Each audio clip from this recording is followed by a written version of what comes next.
Hello students, how are you all? I'm sure you all are doing really good and enjoying your studies too. So children, let's begin with our next chapter, which is tenses. The tense of a verb shows when an action occurs, whether in the past, future or present. There are three main tenses. तो tense जो होते हैं ये verb की form होती हैं जो कि हमें बताते हैं कि एक्शन कब हुआ है, मतलब पास्ट में हुआ है, अभी चल रहा है या फ्यूचर में होने वाला है। ये मेन तीन तरीके के होते हैं। पहला है आपका प्रेजेंट, पास्ट एंड फ्यूचर, तो इनको डिटेल में जान लेते हैं। An action that is happening right now, we use the base form of verb and add ses for singular nouns pronouns. Example है he watches television every day. तो present tense ऐसे action को दर्शाता है जो अभी हो रहा होता है या चल रहा होता है। Present past tense, an action that already took place, we already add ed to the end of the verb. Example, the dog jumped off the bed. Past tense ऐसे एक्शन को दर्शाता है जो ऑलरेडी हो चुका होता है, मतलब पास्ट में कल परसों या मतलब बीते हुए समय में वो काम होता है तो वो पास्ट टेंस कहलाता है। Future tense, an action that is going to happen, we add the word will before the base form of the verb. Example, I will read a book tomorrow. Future tense जो होता है ऐसे action को दर्शाता है जो आप आने वाले समय में करने वाले होते हो या करोगे। ठीक है। Each tense has different forms that help to describe the time of action more precisely. तो हर एक टेंस जो है इसका डिफरेंट फॉर्म होता है जो कि आपको हेल्प करता है उस टाइम ऑफ एक्शन को डिस्क्राइब करने में।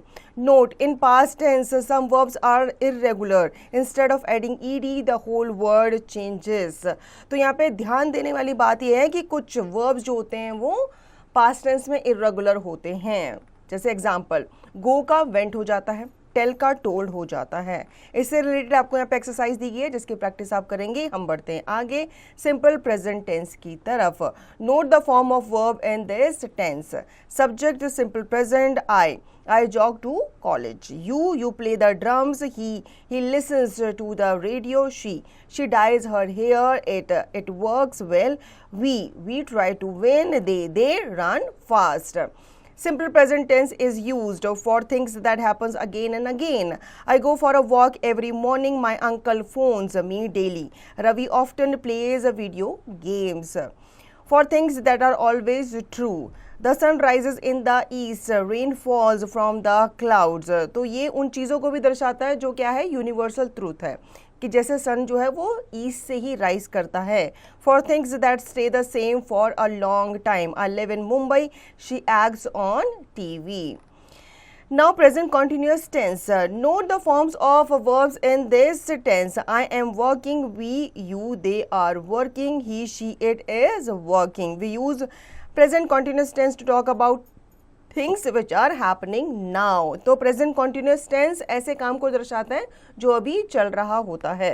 Examples, look it's raining, I am writing a letter, he is using the computer, they are playing cricket, mister Sen is teaching the uses of tenses. ठीक है बच्चों, इससे रिलेटेड आपको एक एक्सरसाइज दी गई है जिसकी प्रैक्टिस आप करेंगे। हम बढ़ते हैं आगे सिंपल पास्ट टेंस की तरफ। Note the form of verb in this tense. Subject simple past, I jogged to school. तो जॉग का क्या हो जाएगा, अगर आप पास्ट में बता रहे हैं तो उसके साथ ed ऐड हो जाएगा। You played the drums, he listened to the radio, she dyed her hairs, it worked well, we tried to win, they ran fast. Simple past tense is used for an action completed at some time in the past. We talk or think about definite times in the past such as yesterday, last week, in 2002. तो simple past tense use किया जाता है ऐसे action के लिए जो कि एक टाइम में क्या हो चुका है, कंप्लीट हो चुका है, मतलब वो काम स्टार्ट हुआ था पास्ट में और पास्ट में ही फिनिश हो गया है। Vinay phoned me last night, I saw Abdul an hour ago, it was very hot yesterday, I bought this camera in Chennai, we visited Taj Mahal in 2001, humpty dumpty sat on a wall.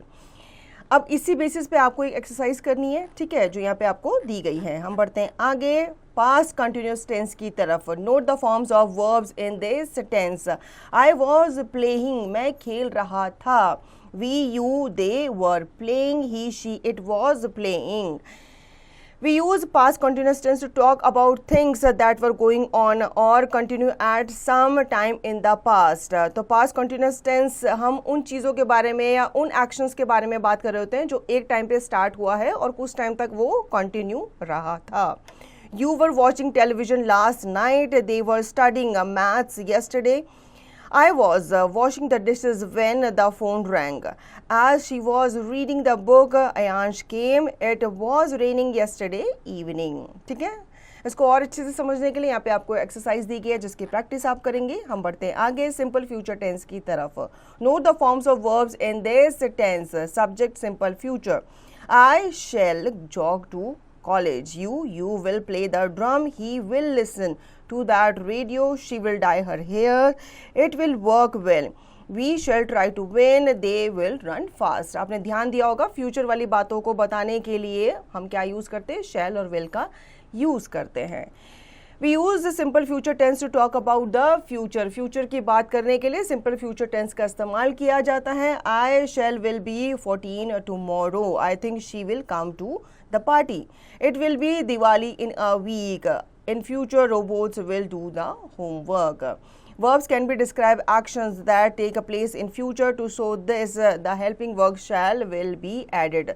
तो ऐसे action को दर्शाने के लिए जो फ्यूचर में होने वाला है वहाँ पे हम shall और will का इस्तेमाल करते हैं. जैसे I will go to cinema tomorrow. मैं कल सिनेमा देखने जाऊँगा. फ्यूचर कंटिन्यूस टेंस के बारे में बात करते हैं अब. Note the forms of verbs in this tense. I, we, shall be. You, they, he, she, it will be playing.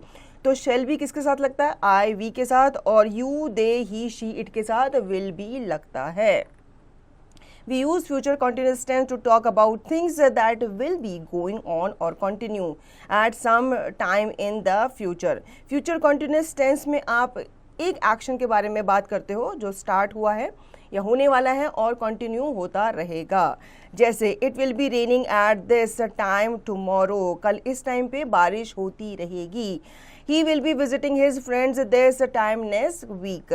She will be watching TV. This time tomorrow we will be working on our project. तो आने वाले कल के बारे में बात कर रहे हैं तो वो इमेजिन कर रहे हैं या वो बता रहे हैं कि कल इस टाइम तक मैं प्रोजेक्ट कर रहा हूँगा या हम प्रोजेक्ट कर रहे होंगे. They will be writing letters to each other. वो एक दूसरे को लेटर्स लिख रहे होंगे. ठीक है बच्चों, तो आई होप आपको ये चैप्टर अच्छे से समझ में आ गया होगा. अब आप इस चैप्टर को रिवाइज करेंगे और इसकी दी गई एक्सरसाइज की प्रैक्टिस भी करेंगे.